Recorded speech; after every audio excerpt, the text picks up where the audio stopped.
quarta-feira à noite, e na quinta-feira, que é o Yom Kippur, o dia da expiação, o dia do nosso perdão. Essa data, historicamente, ela está citada nas nossas fontes, já em Êxodos, a Perashá de Kitissá aparece, e temos lá em Vaikra e Bamidbar,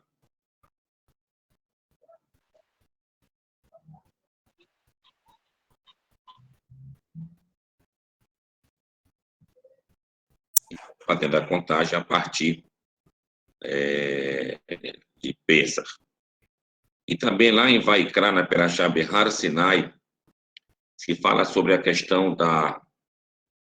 do toque do shofar para anunciar o ano do jubileu. E quando isso era feito? No 10º dia do 7º mês. Então, era o dia que começava o ano do jubileu, a partir desse Yom Kippur. E lá em Ezequiel 40, que usa o termo Rosh Hashanah, também diz lá que exatamente era o dia 10 daquele ano, ou seja, desse mês daquele ano, e que esse Rosh Hashanah, então, representava o ano do jubileu. Era o toque da liberdade. E com isso, o profeta foi numa visão profética até Jerusalém. Aí começa justamente as profecias da reconstrução do templo, como consta no Ezequiel, até o final do livro dele. Bem, então Yom Kippur é essa data que a gente faz um jejum completo de não beber e de não comer. Mas a primeira pergunta que a gente pode fazer é a seguinte: então, aonde o texto me diz que eu devo jejuar no dia de Yom Kippur? Por que a pergunta? Porque a Torá fala desse dia específico da mitzvah de Yom Kippur que eu devo afligir a minha alma. E o que é afligir a minha alma? Bom, de uma certa maneira, é um pouquinho vago. Posso ficar embaixo do sol, por exemplo, um tempão, estou afligindo minha alma. Posso ficar no lugar frio, numa neve, sem cobertor, estou afligindo minha alma. Posso, não sei, me surrar com um chicote, afligindo minha alma. Então, qual é a relação da aflição, como se fala nessa perachá, em relação ao Yom Kippur, e o ato de você jejuar nesse dia? Então, temos a relação em Deuteronômio, Devarim, capítulo 8, versículo 3. Capítulo 8, versículo 3. Lá diz que Deus ia te afligir e te fazer passar fome. Então, ali tem a relação das duas coisas, a aflição e o passar fome. Então, afligir nossas almas se refere a isso. Os sábios disseram que são 5 coisas proibidas em Yom Kippur para afligir nossas almas: não comer, não beber, não tomar banho, não se untar em óleo, é se perfumar. Já temos 4. E o quinto é não manter relações conjugais nesse dia. Então, você aprende essas 5 aflições, porque aparece 5 vezes na Torá essa questão em relação ao Yom Kippur de Tehanu et nafshoterem, de afligir vossas almas.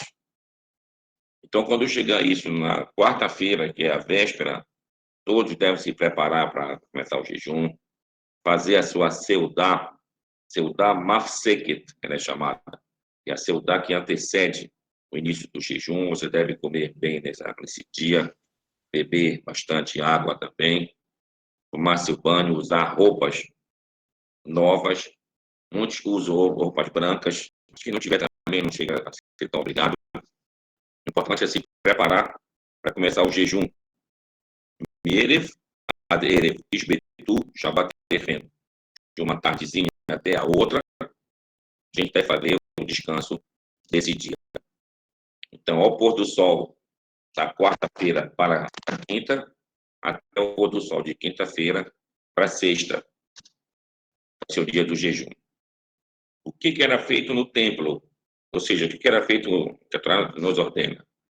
Dos sacrifícios desse dia, era um dia de limpeza, principalmente ritualística, feito no santuário.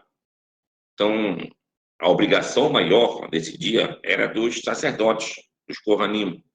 O povo, eles deveriam fazer somente a questão do jejum, mas nem eram obrigados a irem até Jerusalém, por exemplo, quando tinha o Beit HaMikdash, como no caso de Pesach, Shavuot, Sukkot. Podiam fazer nas suas próprias casas o Inui Nefashot, ou seja, a aflição de vossas almas. Bom, então lá no templo,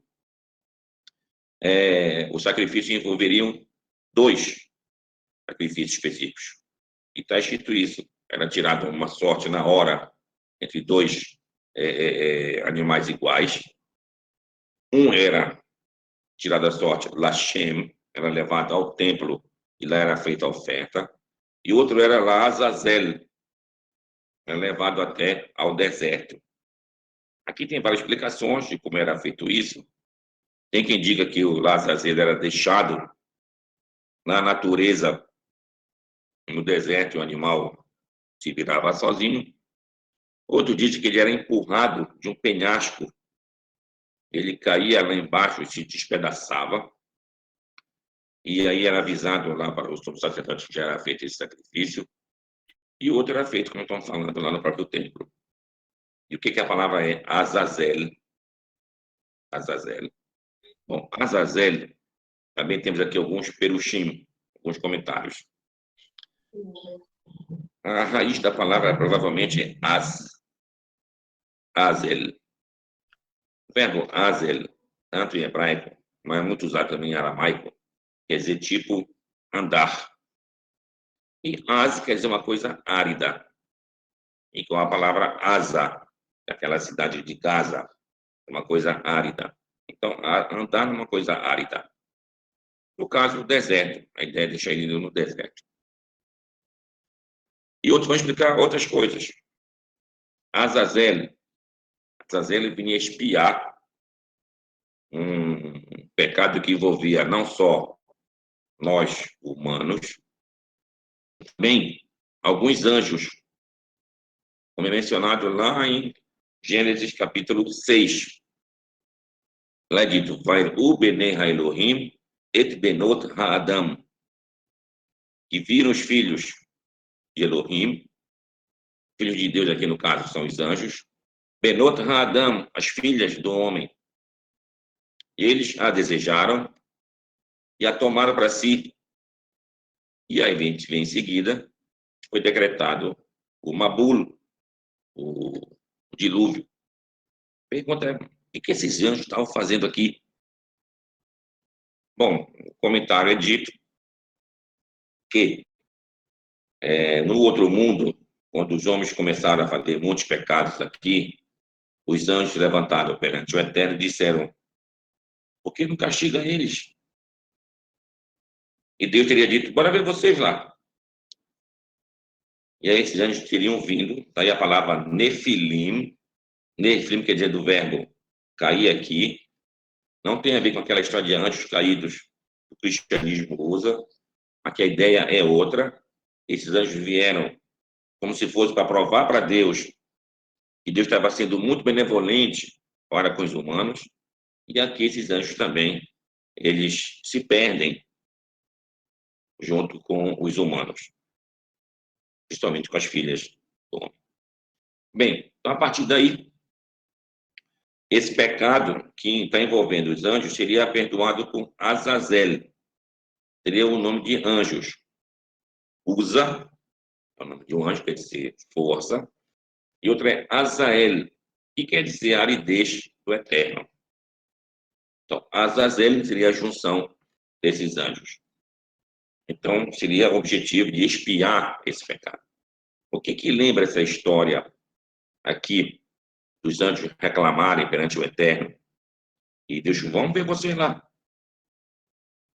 A gente vai, então, estudar o livro do profeta Roshea, do profeta Oséias. Acho que a maioria deve saber a história do profeta Oséias. Mas era um profeta que ele ordenou que ele se casasse com uma mulher profana, uma mulher prostituta, e que ele tivesse filhos com ela, que depois ele se separasse dela, depois que ele voltasse com ela de novo. Tudo isso o profeta fez. Pergunta é por que o profeta foi ordenado a fazer uma coisa inusitada como essa? A resposta é que o profeta também estava reclamando perante o Eterno. Por que Deus não castigava o povo de Israel? Aí Deus mostra ao profeta igual o amor que se tem por uma mulher, por exemplo. Mesmo que ela seja uma mulher profana ou uma mulher infiel. O que você faz? Então o profeta fica na sensação que tudo aquilo que ele estava reclamando do Eterno, ele estava passando igual. E não tinha como ele fazer diferente. Da mesma maneira, aqui, o Eterno estava dizendo, não, apesar de o povo de Israel ser infiel, ficar uma mulher infiel, essa relação de Deus e o povo continuava. E Deus queria justamente o quê? A recuperação desse povo. Então, essa é a mesma relação que nós temos aqui em Yom Kippur.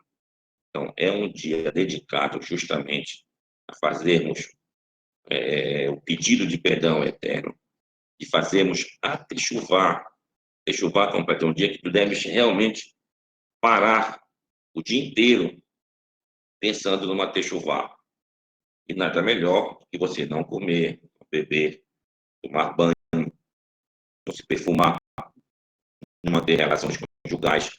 Tudo aquilo que nos prende a esse mundo material para você ter realmente uma ascensão espiritual.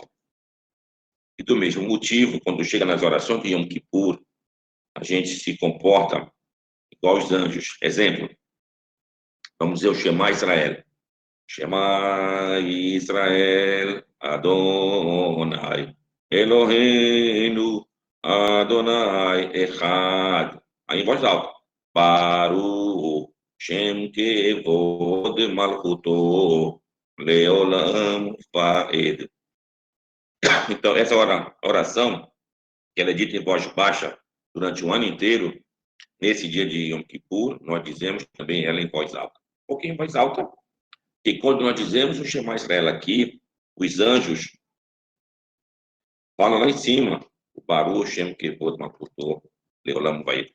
Então, toda vez que é mencionado o nome do Eterno, a gente deve dizer Baruch Shem Kevod Malchuto Leolam Vaed. Quando chegar no Yom Kippur, a gente vai ler também como era feito o Seder HaAvodah, todo o serviço sagrado desse dia. E era nesse momento que o sumo sacerdote, ao entrar no Kodesh HaKodashim, na parte mais santificada do Beit HaMikdash, então lá ele pronunciava o Shema Meforash, o nome inefável, o nome sagrado do Eterno. E quando ele pronunciava isso, todos se inclinavam, se prostravam até o chão e diziam em voz alta, Baruch Shem Kevod Malchuto Leolam Vaed. Isso se repetia por 4 vezes, pelas 4 letras do nome do Eterno.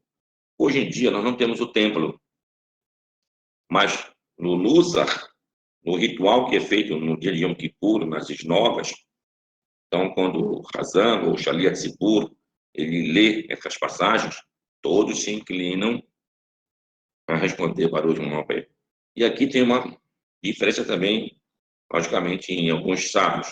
Uns dizem que você deve ir até o chão, como era feito antes.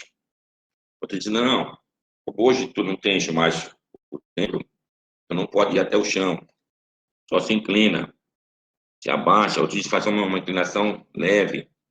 Então, logicamente, que aqui fica mais ou menos como naquela esnoga, costumeiramente se segue a opinião desse rabino, daquele rabino, mas todos estão dentro do que realmente a Halakha nos ordena a fazer.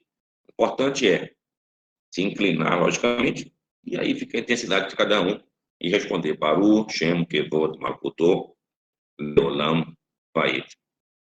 Bom, nesse dia de Yom Kippur, a gente tem não só 4 tefilot, como é costumeiro nos dias santificados, é o Shabbat, o Arbit, Shacharit, Musaf e Mincha. No Yom Kippur, não. A gente vai ter Arbit, Shacharit, Musaf, Mincha e Neilá. A Neilá é uma oração que termina o Yom Kippur. E em cada uma delas, a gente vai ler o Selichot. Acabou Arbit, Selichot de Arbit, como se fosse. Acabou Shacharit, Selichot de Shacharit. Acabou Musaf, Selichot de Musaf. Acabou Mincha, Selichot de Mincha. E Neilá, quando acabar Neilá, Selichot de Neilá. De modo que isso vai preencher praticamente todo o espaço do dia nas orações. E qual é a leitura que se faz da Torá? Ela fica praticamente no meio de Yosef. A Torá, que é na Perashá Haremot. Lá a gente vai ler de manhã essa passagem que a gente falou aqui sobre os 2 sacrifícios, Lashem e Lazazel. E na parte de tarde, a gente vai ler sobre a questão das Arayot. Arayot são as relações proibidas. Mas por que tu vais ler as relações proibidas no dia de Yom Kippur? Não se podia ler outras coisas? Ler os 10 mandamentos? Mas por que justamente isso? Aqui tem algumas explicações. Primeiro, o que fica perante o Eterno, que a gente pede a Deus, que Deus nos ajude a vencer, são nossos instintos. E geralmente instintos hormonais como esse. Então a gente lê isso aqui, a gente está ratificando, a gente deve nos concentrar e canalizar nossos instintos para as coisas permitidas, como toda essa leitura sobre as imoralidades. A outra, como o Talmud descreve, que 2 dias eram dias mais felizes do ano para o povo de Israel. Um é Tu B'Av, no dia 15 de Av, e outro era Yom Kippur, quando as moças jovens saíam nos campos das videiras, e ali elas dançavam, e os jovens iam também, e lá nascia uma interconexão, uma harmonia entre eles, e assim dava casamentos. A gente vê que Yom Kippur também é um dia voltado para isso. Daí que é dito que aquele que casa tem seus pecados perdoados, zera tudo, para começar uma vida nova. E aquele que faz uma relação de equilíbrio entre o homem e a mulher, isso está construindo um mundo. E a gente já falou, de não me engano, na aula passada, a respeito dessa relação homem e mulher e a relação da criação do mundo. O mundo, quando foi criado, ele só veio à existência quando teve realmente esse equilíbrio entre masculino e feminino. Então, quando Adão foi criado, lá está escrito Zahar Unkevá Beraam. Macho e fêmea, Deus os criou. No capítulo 5, bem enfatizado, macho e fêmea os criou e os chamou de Adão.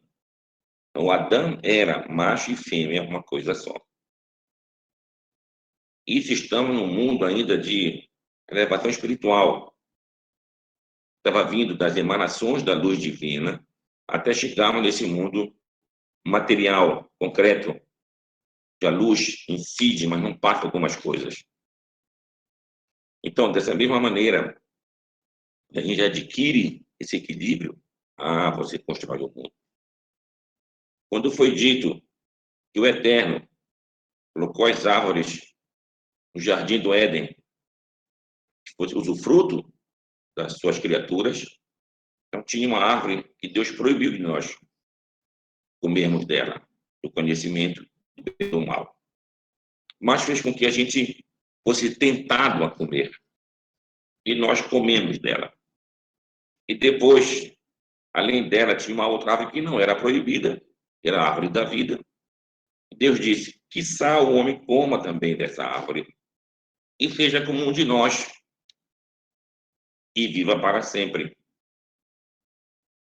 Aí Deus colocou os querubim para guardar a árvore da vida. Quando já estamos em Êxodo, na Parashá de Shemot, temos ali depois dos 10 mandamentos, quando Moisés sobe para passar os 40 dias, 40 noites no Monte Sinai, Deus dá as instruções de como se deve fazer um santuário e todas as especificações da construção do Mishkan. E a parte mais importante do Mishkan era o Aron Haberit, a arca sagrada. E nessa arca sagrada, a tampa dela era feita de querubim, 2 querubim, e esses querubim, segundo comentários, representavam um rosto feminino e um rosto masculino. Quando os dois estavam em equilíbrio, se fitavam olho a olho. E quando, porventura, estavam em desequilíbrio, eles mudavam o olhar, não ficava direto um no outro. A gente vê que quando teve esse equilíbrio, o mundo teve existência. A mesma coisa acontecia em Tu B'Av e também em Yom Kippur. Essa união, fazendo que o mundo realmente permanecesse. Então, é esse equilíbrio que Deus quer. A gente não pode deixar de compreender, tanto masculino como feminino são diferentes. A sua essência é importante para um, não é importante para o outro, e vice-versa. A realidade de um muda bastante da realidade do outro. E como fazer essa convivência? Essa convivência tem que ter a harmonia, tem que ter, de fato, a presença do Eterno. É o que diz lá em Gênesis. O homem vai crescer, deixar seu pai e sua mãe, unir-se-á a sua mulher e será uma só carne. Mas digamos que a pessoa se una uma mulher ou uma mulher a um homem e não se tornem uma só carne. Houve um desequilíbrio. Quando há desequilíbrio, não é objetivo, logicamente, do mundo, mas já aconteceu. Então, faz uma separação. Mas Sefer Peritut, um livro de separação. Ou então, em outra linguagem, Get. Aí o escriba profissional vai escrever o Get, e aquilo vai ser dado na mão da mulher. Logicamente, como vai ficar com uma cópia, e a partir daí ambos vão ter outras vidas para encontrar essa harmonia. Então, esse é o objetivo. Por que é desarmônico? Bom, é desarmônico.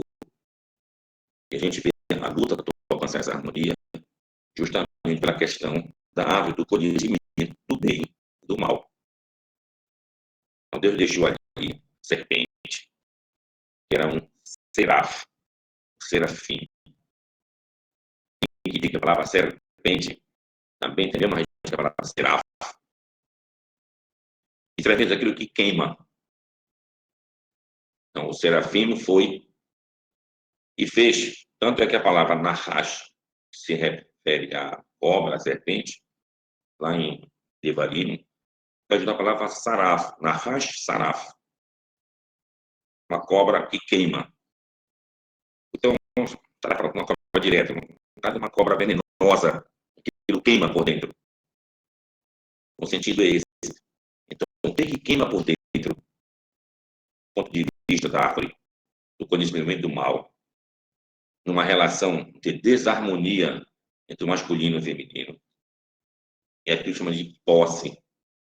Aquilo é meu. Então, aquilo vem com kim-a, um ciúme exacerbado. Como fala o livro de Shirachirim, Cântico dos Cânticos, isso é uma labareda divina. E isso queima e gera, a gente sabe, muitos atritos. na vida de várias pessoas, tanto de homens como de mulheres também, chegando até, infelizmente, a morte. Então, a gente tem que tomar muito cuidado, por isso que é importante a questão do equilíbrio. Então, todas as mitzvot que nós fazemos para tentar alcançar esse equilíbrio.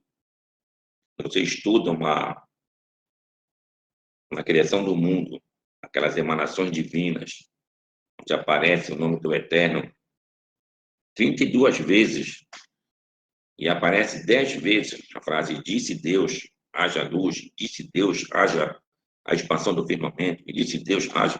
Aparece 10 vezes. Então aqui nós temos as 10 sefirot. Então, nessas 10 sefirot é que nós temos a questão do equilíbrio. Tem sefirot mais à direita, sefirot mais à esquerda, e sefirot e fico no centro. Tudo isso para manter, de fato, um equilíbrio. Muita bondade excessiva não é bom. Muito rigor, um devorar também não é bom. Tem que ter um equilíbrio. Então, essa é a base da verdadeira interpretação dos dias da criação do mundo. Cada dia que era criado, Deus dizia, vai Erev, vai Boker, Yom Echad. Vai Erev, vai Boker, Yom Sheni. Vai Erev, vai Boker, Yom Shelishi.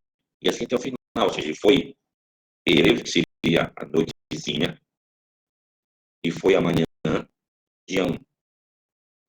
E assim, dia 2, no segundo dia, e assim por diante. Então, o que vai Erev, vai Boker? E nós podemos tirar um perucho, fazer um comentário sobre isso, interpretar de fato mais profundamente essas duas palavras. Então, Erev vem do verbo learev. Learev quer dizer misturar uma coisa com a outra.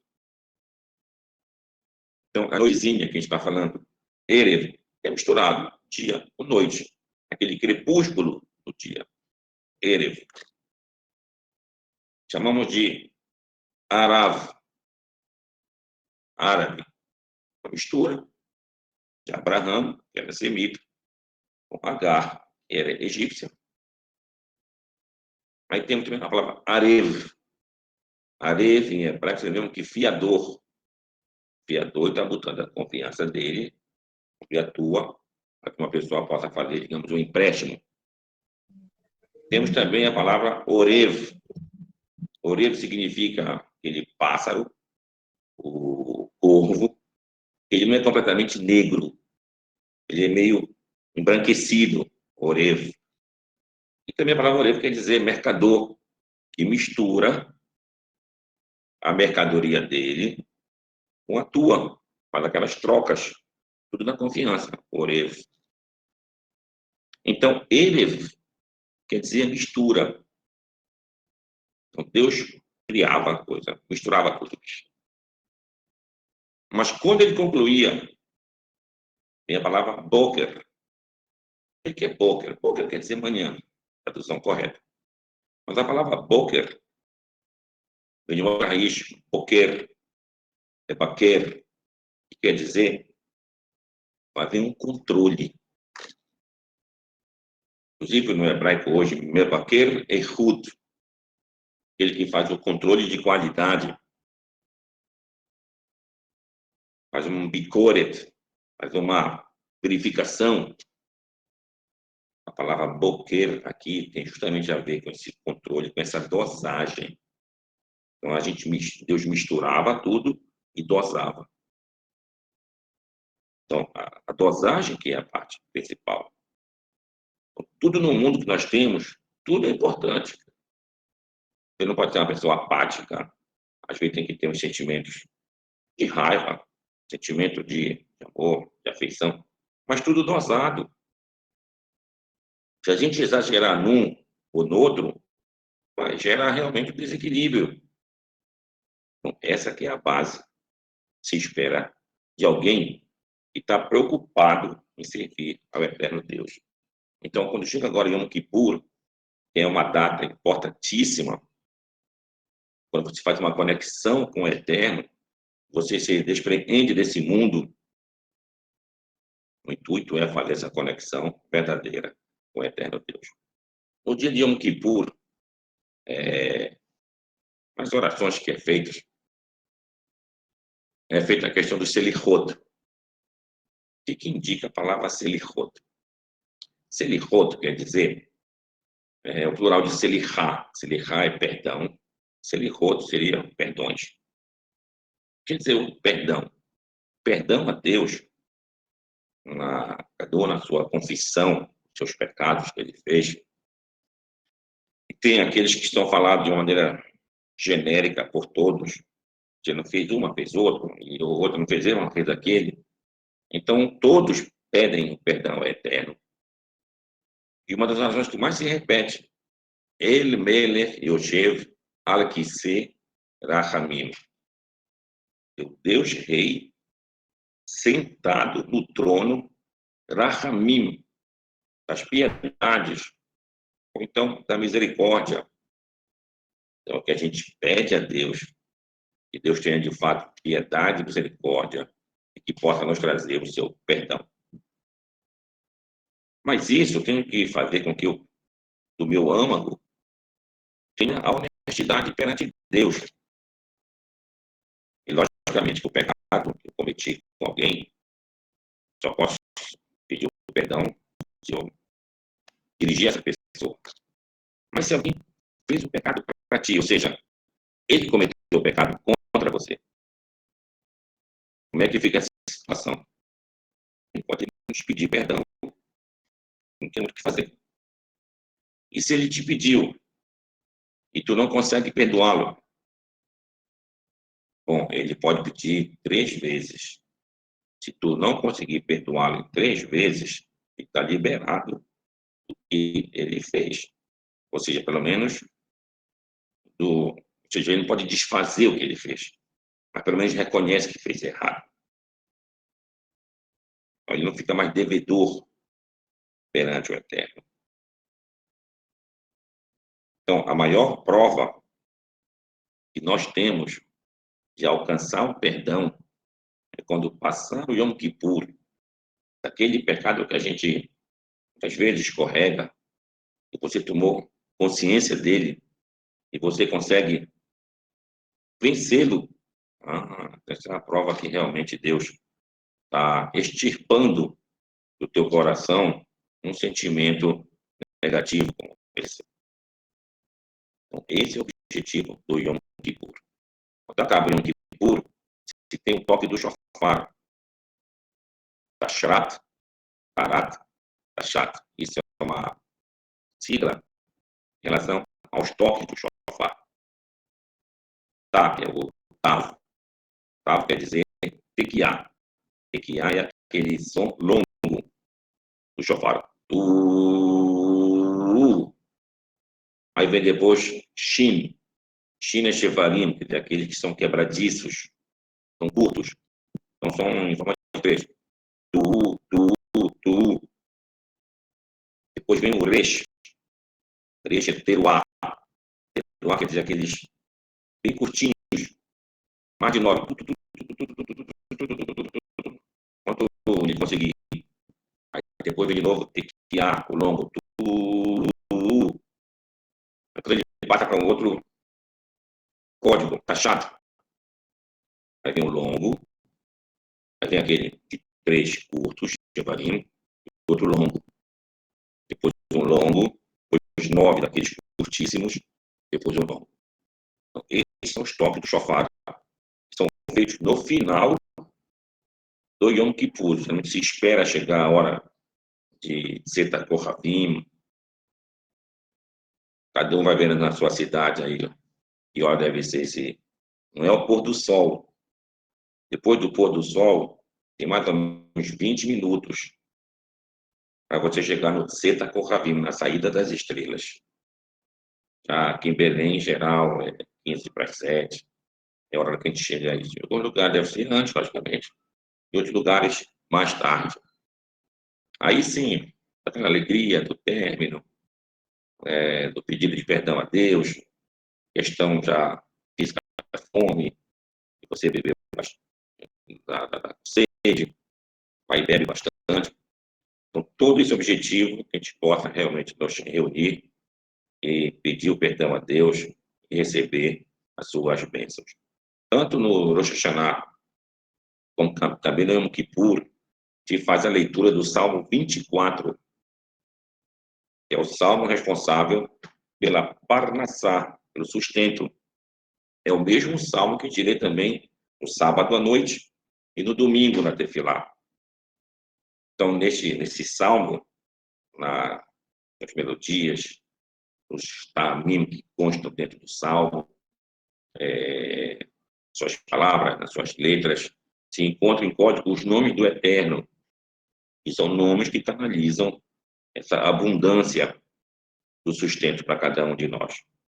Então, Yom Kippur também, quando chegar na quarta-feira à noite, antes de terminar o Yom Kippur, se abre o Echal, quem tiver na mais nova, aí vai Hazan, vai ler o Salmo 24, depois todo o Kahal lê o Salmo 24, e depois tem o Ribonot Gerolam tem justamente um pedido para que Deus realmente aceite a nossa leitura e nos dê o provimento para esses anos, todos os anos, para nós, para aqueles da nossa casa. Então, isso foi feito na quarta-feira à noite, no Kippur, e também depois do Musaf, e vai novamente também da leitura deste Salmo 24. Temos também as Haftarot desse dia. Haftarot, aquelas leituras pós-Perashá. No de manhã vai se ler uma passagem do profeta Isaías, se não me engano é o capítulo 56, ele fala disso para a questão do jejum, o jejum verdadeiro. A gente não deve trocar essas situações aqui. Não é a questão de você jejuar pela fome e pensar que isso é suficiente. O jejum é muito mais do que isso. É só uma parte para você conseguir o objetivo final, que é fazer realmente uma retratação perante o Eterno dos nossos comportamentos. E de tarde se lê todo o livro do profeta Jonas. Ele percebeu a presença da misericórdia divina para todos no nosso mundo, até para aqueles que porventura não seguem o eterno Deus, até para aqueles que não têm realmente em seus corações e nas suas mentes o serviço divino, que desconhecem, ou por vários motivos não estão nesse caminho do eterno. Mas essa misericórdia, essa piedade, ela se espraia por todo realmente o planeta, para todo mundo. Então, esse é o Yom Kippur. Antes do Yom Kippur, tem o que é feito chamado de caparoto. Caparoto. O que é caparoto? É proteger os perdões. Então, muitos fazem com matanças de frangos. Então, por exemplo, o chorrete pega a faca dele, fazer a shequitá, e antes de fazer a shequitá, ele passa o frango em cima da cabeça da pessoa que está lá, e diz que esse frango vai no lugar dessa pessoa que está ali ofertando. E, a partir daí, ele faz, degola desse animal. E esse animal deve ser doado, como você dá cá para pessoas necessitadas. Com o passar do tempo, as pessoas necessitadas ficaram constrangidas de receber esses frangos de caparoto, alegando que eram frangos carregados dos pecados alheios. E aí, então, ficou que a pessoa que faz a oferta, ela mesma acaba comendo o frango dela. E aí ficou outro problema. Se perdeu um pouco a essência dessa questão aqui. O que estava nos salvando realmente era a Tzedakah. Tzedakah, Tatzil, Mimavet, como escreveu em Salomão, lá no seu livro Provérbios. Então, se eu faço agora uma oferta de frango, eu mesmo vou comer, perdeu um pouco de sentido. Por outro lado, outros dizem que de fato não é bom fazer realmente com frango, até porque não se tinha frango quando era justamente a questão do templo. E como a gente não pode imitar o que era feito no templo, então se faz uma matança. Então o que se faz? Faz doação em dinheiro.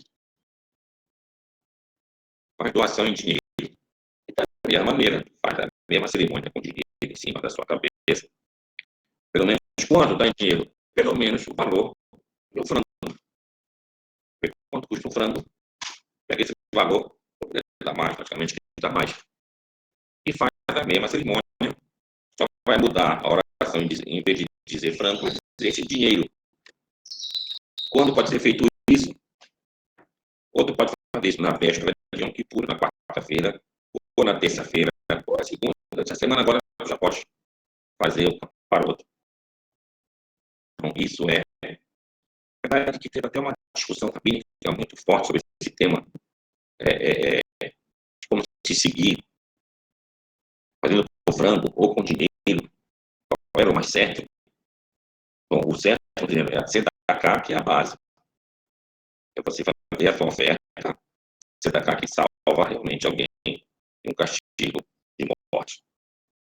Então, espero que todos possam ter feliz Yom Kippur, que Deus possa nos abençoar, trazendo perdão e trazendo suas bênçãos para cada um de nós. Vou deixar aberto agora nossas perguntas, nossos amigos, por favor. Ô, Rabino, boa noite. Boa noite. Eu queria perguntar o seguinte: o senhor falou que no Yom Kippur a gente costuma fazer vários jejuns e um deles seria o jejum sexual, porque nos ligaria aqui às coisas deste mundo, né? Aí eu quero saber o seguinte, porque no cristianismo, uma das justificativas que eles usam para o celibato é que aquilo ali geraria uma unção, sei lá, uma conexão com Deus melhor, cara, porque não fez sério. Então, como é que o judaísmo tem isso aí? Porque o senhor mesmo falou que o certo do judaísmo, desde que ele esteja nas condições normais, né, ele é uma coisa boa, né? Mas por que então que a gente deveria se abster? Entendeu? Por que essa diferença agora em falar que o sexo atrapalha a conexão com Deus? Não sei. Entendeu? Bem lembrado. O nosso mundo aqui, nós fomos criados de uma parte espiritual, a gente pode chamar até de mental, e de uma parte física, do nosso corpo físico. O ato de comer, de beber, o ato de procriar, é o ato do mundo físico. Então, a gente não pode viver só de abstrações de um serviço divino.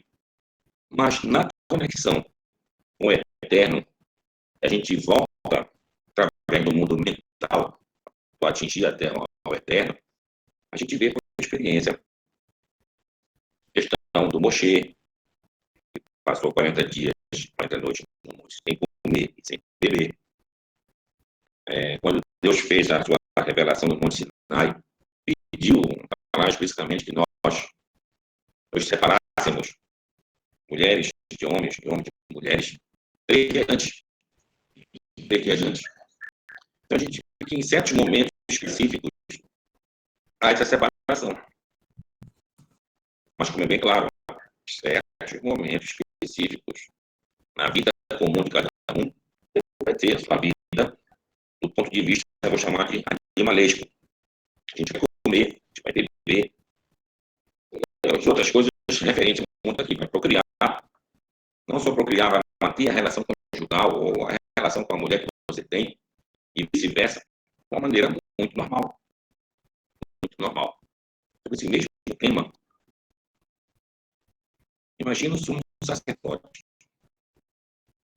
que ia fazer o serviço divino durante o Yom Kippur. Então, os sábios se reuniu com ele antes para ver que ele estava preparado. se conhecia, são muitos detalhes, faz isso, muda de roupa, aí leva o incenso daqui para lá, passa para cá, tem que mandar o outro carneiro lá, Azazel, outro aqui para o templo, fazer a escolha, eram muitas coisas. Eu estudava com ele. Mas imagina, se o sumo sacerdote, ao dormir, naquela noite de Yom Kippur, estava separado da mulher dele, não estava com a mulher dele. Cada um não podia ficar com a sua mulher, como está falando aqui. Mas ele tivesse uma poluição. E agora, como é que ele ia fazer todo o serviço divino e tirar ele um, botar agora outro? Por esse motivo, no tratado de Yomá, Yomá é uma palavra em aramaico, quer dizer Yom, Yom quer dizer Yom Kippur. Tem um tratado talmúdico só sobre esse dia. É importante aqui nesse dia. Então, lá é mencionado que 10 dias antes não se dava de comer algumas comidas para esses que fazeria o serviço divino de Yom Kippur, e comidas, como posso dizer, afrodisíacas, que podiam levar a essa questão aí. E quando chegava no dia de Yom Kippur, os sábios ficavam ao redor daquele sumo sacerdote na noite, estudando com ele para que ele praticamente não dormisse naquela noite. Tal a preocupação com essa situação aí. Então, a gente entender bem, para tudo existe um momento. Então, quando a gente iria para o templo, e nesse templo se exigia uma purificação maior, então haveria justamente essa separação. Por exemplo, tu já percebeu, talvez tenha visto isso, muitos judeus não tocam em mão de mulher ou então vice-versa. Por que isso? Bom, isso era uma maneira de tentar evitar, digamos assim, pensamentos. Mas o mais importante aqui era a questão da purificação. Ao tocar numa mulher, ela poderia estar, por exemplo, menstruada. Ou então, ao tocar num homem, ele poderia estar com algum tipo de fluxo, como blenorragia, para não usar o termo gonorreia, e outras doenças mais. Então, o que acontecia ao redor do templo, hoje, inclusive, arqueologicamente, está lá em Israel, tinha várias mikvaot, várias mikve, aquele lugar de tomar banho. Então, você chegava aí no templo, primeiro tu ia na mikve, tinha a parte dos homens, a parte das mulheres, tomava teu banho, quando saía, não tocava em ninguém mais. Eu ia direto onde estava o templo, estava aquelas escadarias, aqueles túneis, até chegar onde era o templo. Então, era essa questão, tá? Kedoshim Pihu, santos tereis. Logicamente, a Torá sabe que ninguém pode ter uma santidade desse tipo, então, uma vida inteira, isso não existe. Então, no momento correto, eu fazeria isso. Ou voltava a tua vida mundana, completa. O que é dito lá no Zakab Shabbat? Hamavdil ben Kodesh lechol. Deus é aquele que separa entre o sagrado e o profano. Mas os dois estão juntos. Ô, Rabino, deixa eu te perguntar. Outro dia eu li também, não sei onde que foi que eu li, que falava que o seguinte, que o pecado, esse pecado sexual, depois que a pessoa teve um contato com ele, assim, não, que é a área mais difícil de ser controlada. Eu li isso, falava isso, que acho que é o instinto mais difícil de ser controlado. E se o homem, depois quer dizer, ele teve contato com aquilo, depois é muito difícil dele controlar, e então, portanto, Deus entende isso como uma coisa que talvez ele não consiga nem superar. Será que... A matéria que eu li falava isso. Olha, foi o que a gente falou ainda agora, no comentário sobre o capítulo 6 de Gênesis. Os Benei Elohim pecaram com as Benot Hadam, que os filhos de Deus, entre aspas, pecaram com as filhas do homem. entre outros comentários rabínicos, seria justamente que os anjos pecaram com as mulheres. Bom, o que quer dizer isso? É como a gente vê em Yom Kippur, que era ofertado um sacrifício que era lá Azazel, para expiar esse pecado. Mas isso servia também, como estás falando, de álibi perante o Eterno de nós. Olha, é uma coisa tão difícil, se até os anjos que nos acusavam vieram aqui e pecaram, imagina a gente que é feito, passaram por Adão, que a gente é de carne e osso. Então, esse é o maior álibi. Isso é falado do Yom Kippur. Lá é pedido para Deus que Deus não nos coloque em situações que a gente talvez não possa se controlar. Tu vê como estás falando, de fato, é difícil o controle numa área como essa, e que Deus realmente entende perfeitamente. Agora, ainda sobre essa questão que está falando, isso lembra uma outra coisa. Tá, mas muitos perguntam, mas não seria ruim mentir? Ou então, talvez de uma pequena idolatria? Como para fazer um sacrifício que não é para Deus? Que história é essa? Não, isso é falado. Igual aquela pessoa que está... Tem, por exemplo, digamos, o rei. Um rei tem um palácio dele. Aí tem uns cães que tomam conta lá. Quando ele quer entrar lá, aquela parte melhor que ele faz, joga um pedaço de carne, os cães, enquanto os cães se entretêm lá, ele vai e entra. Mas é esse sentido aqui. Nós não podemos viver sem esses instintos. Então, tu tens que dar uma parte para esse instinto, tens que conviver com ele. É o que fala o Talmud. Tu deve afastar os teus instintos com a mão esquerda, mas aproximá-los com a mão direita. Tem que saber conviver com esses, tentar canalizá-los para as coisas permitidas. Mas extirpá-los, não tem como. Vou dar na barra. Rabino Luiz. Alô, Rabino. Olá, seu Luiz. Shalom pra cá, Rabino, tudo bem? Shalom para cá. Vou ver seu Luiz, depois eu te escuto, Abraham. Seu Luiz, Não, falou. A minha é rapidinha. Yom Kippur vai cair exatamente num dia de semana. E é uma questão prática, eu acho que para todo mundo, né? Que pessoas que trabalham. E como é que nós vamos fazer as rezas de, né, Shacharit, Minchá, o Selihot, todas essas rezas, como é que nós vamos fazer? Normalmente, ano retrasado, porque ano passado eu estava de lockdown, eu consegui fazer as rezas todas, não tive problema nenhum, mas assim, porque eu estava em casa. Mas agora, na quinta-feira, na quarta-feira e quinta-feira, eu vou estar trabalhando, muito provavelmente. Então, o que eu faço é somente o jejum completo. E trabalho, tem que trabalhar. E quando chegar a noite, então, eu faço somente aquela parte do Arvit, quer dizer, à noite anterior eu faço o Arvit e a Selihot, e na noite posterior, quando eu termino o Shabat, eu faço o Arvit, a Neilá e encerro o Shabat. O Yom Kippur, né, no caso, Shabat. Então, assim, como é que fazem? Como é que isso poderia ser de uma forma mais prática ou de uma forma mais completa? Meu amigo Luiz, lembrando como era feito o Yom Kippur, digamos assim, logo quando ele foi instituído na Torá, lá, quando saiu do Egito, a maior parte dessa ritualística era feita, de fato, pelos sacerdotes. Isso quer dizer, um judeu comum, ele tinha as coisas dele e tudo mais, nesse dia ele fazia o jejum, talvez proferisse algumas pequenas orações, assim, de Deus chamar Israel, podia fazer um pedido de perdão a Deus, e era isso.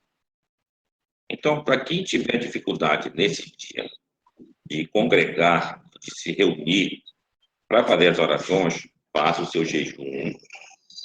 Em momentos que ele tenha tempo, diga o seu chamar Israel e faça seus pedidos no seu próprio coração, de perdão a Deus. E quando acabar o dia, chegou em casa, aí ele faz justamente o que o senhor está falando, o arbítrio do final, Yom Kippur, realmente um grande pedido de perdão a Deus e aceitação do seu desejo de perdão. Perfeito. Óbvio que Dá na barra, Bino. Abraão, Oi, Rabino, tudo bem? tudo bom? Eu vi o senhor falando aqui no começo da aula sobre o pecado aí dos nefilim. O nefilim, né? Aí eu não entendi essa questão dos nefilins aí, porque até onde eu aprendi, anjos, né, no caso, né, não tem livre-arbítrio, então ele não pode pecar contra o Eterno. Então eu não entendi essa questão, tem como o senhor me explicar? Porque isso é o que eu aprendi, né? Claro. Olha, dentro de uma categoria espiritual, a gente tem alguns graus, vou falar assim, subindo da nossa parte material, entra pelo mundo mental, e vai em outras camadas de existências. Então, uma das primeiras que mais perto da gente vivem os Shedim e os Seirim, chamados Shedim ou Seirim. Como poderíamos traduzir isso aqui? São seres que vivem numa dimensão quase igual à nossa, mas de uma maneira, eu não vou usar esse termo etérea, mas de uma maneira mental, para usar um termo assim, ou seja, não tem físico. Subindo, tu vai entrando em outras categorias. Tu vai entrando nos Ofanim, tu vai entrando nos Querubim, vai entrando nos Serafim, até tu chegar no que é chamado de Sarim. Sarim são os chefes angelicais, digamos assim, mencionado lá no profeta Daniel. De cada povo tem um Sar, tem um chefe espiritual. Micael, que é o chefe espiritual. Eles seriam acima do arcanjo? Exatamente, em cima do arcanjo. São estes Sarim. Bom, então, estes seres todos, está mais próximo do Eterno, menos, ou seja, mais entidades recebem, e com certeza não tem essa questão, essa dubiedade da escolha. Essa dubiedade ela vai aumentando até chegar no mundo de Yetzirah. Lembra aquelas divisões dos mundos? Silut é o mundo mais próximo do Eterno, tem o mundo de Beriá, um pouquinho mais baixo, e Yetzirah, mais ainda, até chegar em Asiá. Em Asiá, que é o nosso, tu tem o completo direito até de negar a Deus. Entre o mundo de Yetzirah, tu tem o mundo da escolha. Foi na Yetzirah que foi feita a divisão do masculino e do feminino. Então tá lá, Vayitzer Hashem et Ha'adam, Afarhad Ha'mayoi, foi criado o homem pó da terra, ou seja, foi formado o homem pó da terra, no mundo da formação. Então, alguns anjos estão nessa categoria aqui, de Yetzirah para baixo. Então, aqui eles estão dotados de alguns sentimentos, digamos assim. Então, são esses anjos chamados Nefilim. Nefilim são aqueles que vieram, que caíram. Não confundir com aqueles já caídos, do que não tem nada a ver com a gente, aquilo ali. Estamos falando aqui do que é falado dentro da estrutura de interpretação judaica da Torá. Então, esses que vieram. Mas isso é um comentário, não quer dizer que isso é a realidade do que o texto está falando. É só um comentário. Então, é dito que eles, ao pecarem também, serviu de álibi para nós. Se até eles pecaram, imagina a gente simples. Agora, se você perguntando sobre isso, tem outros comentários. Os Bnei Elohim não eram anjos. Os Bnei Elohim eram Shofetim, eram juízes daqui da terra, que deveriam estar guardando a Torá devidamente. E eles pecaram por Benot Hadam, mulheres, cara. Deixaram. Eu ouvi uma vez a explicação de que esses nefilim seriam, na verdade, os filhos de Sete, né? Esse é um outro comentário, também está correto. O cristianismo adora esse comentário, essa divisão de Shet, mas também há dentro do judaísmo. Certo? Também há dentro do judaísmo. Tá bom, meu querido? Ok. E sobre o Jará, agora nós estamos sobre uma segunda pergunta. sobre o Jardim do Éden. O senhor fez um comentário aí, e eu queria entender sobre essa questão. Ainda hoje, existe esse Jardim do Éden, esse Éden, ou ele é uma questão figurativa? Boa pergunta, boa pergunta, boa pergunta. Quando Deus cria o mundo, ele cria o Jardim do Éden, onde estava ali a harmonia perfeita, digamos assim, entre o masculino e o feminino. Aí Deus faz aquele, entre aspas, teste. Coloca ali a árvore do conhecimento do bem e do mal e coloca o serafim lá, como a gente está falando isso. E aí aconteceu o que aconteceu. A gente comeu daquela fruta e a gente foi dotado a partir daí. Uma questão de ciúme. E aí sai então do Jardim do Éden. Então, o que quer dizer o Jardim do Éden? O Jardim do Éden, como você falou, é equilíbrio. E a saída dele, você está no desequilíbrio. Então, nós estamos vivendo, por enquanto, cada um na ausência do seu Jardim do Éden. Cada um no seu desequilíbrio. Problema daqui, problema dali. Se não é problema com a mulher, problema com os filhos, é uma série de coisas. Então, quando tu alcança essa questão do equilíbrio, e tu vai para o Jardim do Éden, é o que se espera. É o reino de Malchut. Malchut verdadeira é justamente esse reino perfeito, Jardim do Éden. Então, seria, na verdade, esse equilíbrio que nós estamos aguardando, né? Na vinda do Messias, né? Esse equilíbrio, né? Esse Jardim do Éden. Não, também não é bem assim. Não, também não. Não? Esses conceitos muito arraigados em relação ao Mashiach também é judaico, tá correto?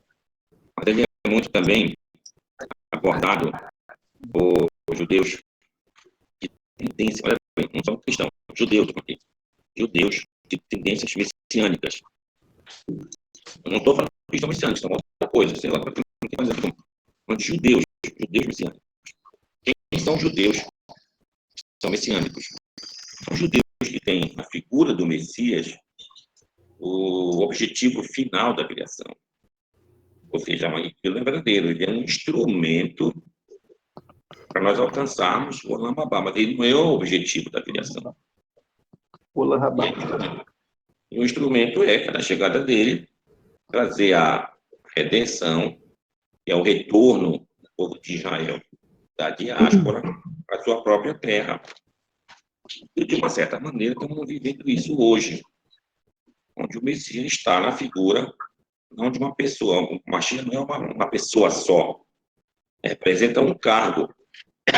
E pode ser preenchido por um homem ou até por uma mulher. Na história do povo de Israel, tivemos algumas rainhas, como Ataliá, a famosa rainha. Então, chama-se Molechet. Molechet, feminino de Moler, aquele que governa. Então, tu está vendo, quem está dentro dessa função está fazendo o papel do Mashiach, faz aquele que ungido. Ungido para quê? Para governar o povo de Israel. Então, aquele que está governando o povo de Israel está numa função de Mashiach.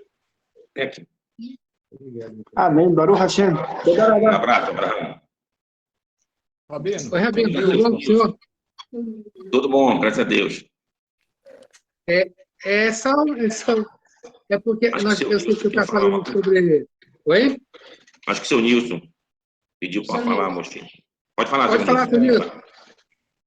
é só uma pergunta. Esse intervalo do Shabat, começa amanhã até Yom Kippur, o que se lê? Porque a última paraxá, que é Vezot Haberachá, diz que é só lida em Simchat Torá. Esse intervalo aí de Shabat até Yom Kippur, o que a gente lê? Fica parado, Olha, não lê nada? a gente vai ler agora nesse Shabat, a Perashá Vayeler, que é a antepenúltima Perashá. Aí depois de Yom Kippur, vem mais um Shabat. Aí a gente vai ler Razino, que é a penúltima Perashá. Aí depois daquele Shabat de Razino, quando chegar em Simchat Torá, a gente vai ler a última Perashá, vez outra verá. Entendido. Tá. Essa é a sequência que me adora. Tá. Obrigado. Valeu. Simãozinho, por favor. Ô, Rabino, assim, era mais ou menos isso que eu ia perguntar. Essas são duas situações. Essa, quando chega nesses 15 dias aí depois, que chega na Simchat Torá, com relação àquelas pessoas que é mais uma oportunidade de eternidade para conseguir obter o perdão. É aí mesmo, nessa situação? Olha, vamos falar assim. Lógico, o dia estabelecido para a gente fazer a nossa reflexão, fazer é o Yom Kippur. Tá, mas a gente não pode esquecer, digamos que alguém estava doente, ficou em coma. Por exemplo, ficou em coma, o Yom Kippur. E quando acordou, já tinha passado o Yom Kippur. E agora, como é que ele vai fazer o Yom Kippur para ele? Aí, como tu estás falando, tem outros dias.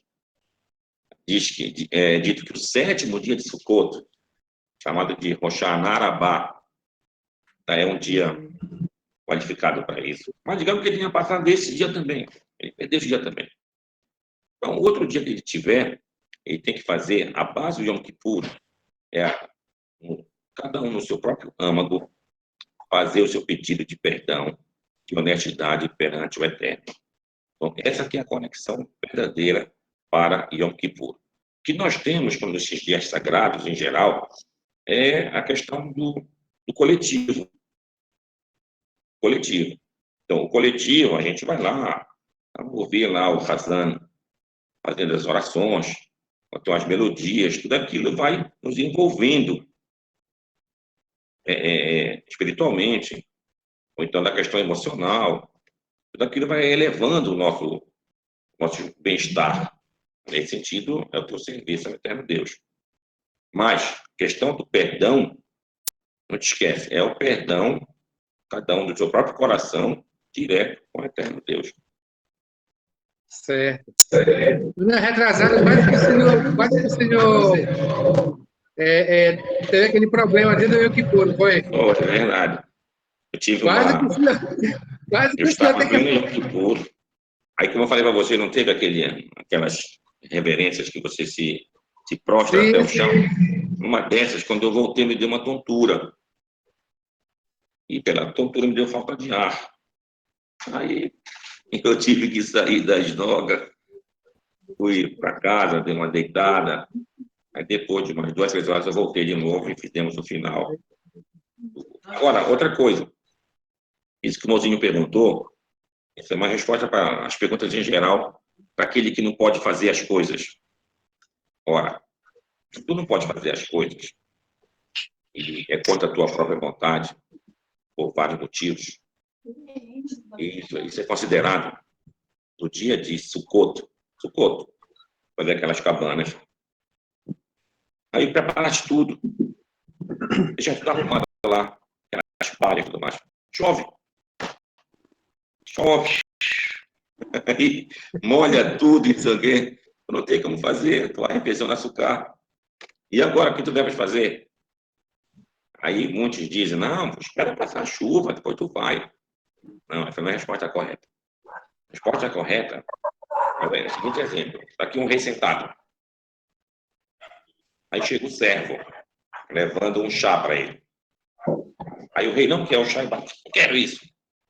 Bate e queima lá o servo. Tu acha que o servo vai voltar a servir o chá de novo para o rei? Não, da mesma maneira aqui. Quem mandou a chuva? O próprio Deus. Então ele não quer que tu faça aquela oração lá naquela hora. Então não volta a fazer. Então, se choveu, no caso de Sukkot, faz o teu kiddush na tua própria casa. Da mesma maneira aqui. Tu estava doente. Tu queria ficar doente nesse dia? Não. Quem mandou ficar doente? O próprio Deus. Então, as situações que são de dificuldade, que você não tem como controlar, fica sabendo que isso vem de cima. Então, é para tu não fazer naquele momento lá. Faz só o que tu puderes. Rabino, só mais uma pergunta. pergunta. Shabat, né, Rabino? É igual quando sai para o Shabat, assim, sai da sua casa, tem que ficar aquela chuva. Aí tu tem que seguir e tem que entender que aquela chuva é a chuva que o Eterno mandou para... Verdade. né? Boa noite, Rabino, Rabino. E o Rabino, Abraão só vai mais ter uma o filho pergunta quando para ele sente, encerrar. Rabino. É, Rabino. Bora mais uma Só mais uma pergunta. pergunta. Pessoal, o Nielson está querendo fazer uma pergunta, o Nielson. Nilson, por favor. Só uma pergunta aqui, só para concluir aqui. Qual que é o livro, Rabino, qual é o livro que ensina sobre o toque do shofar? Tem algum livro que o senhor pode me indicar? Olha, Que em qualquer sidur de Yom Kippur ou de Rosh Hashanah, tu tens lá a relação dos toques do shofar. Então não te esquece, vai aparecer a letra Tav. Tav é Tequiá. Tequiá é aquele longo. Tu. Depois aparece um Shin. Shin é Shevarim. É aquele 3. Tu. Depois vem um Resh. É Teruá. É aqueles 9. Tu. Então tu tens que ver. Como aparecer no livro, apareceu um Tav. Shin, Resh, Tav. Vai seguindo essa mesma sequência. Tav, Tequiá, é longo. Shin, 3 curtos. Resh, 9 curtos. Aí depois Tav, longo. Assim tu vai. Mas eu posso botar, inclusive, esse código para todo mundo ficar sabendo, tá bom? Então, obrigado, Rabino. Meu amigo Nielson, por favor. Olá, meu amigo, meu Rabino. Eu tenho uma pergunta para ti.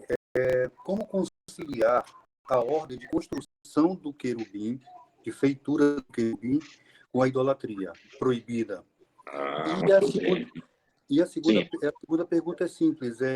Se tomar remédio, por exemplo, a pressão, anula o Kippur? Vou começar pela segunda. Não, tomar remédio, toma seu remédio.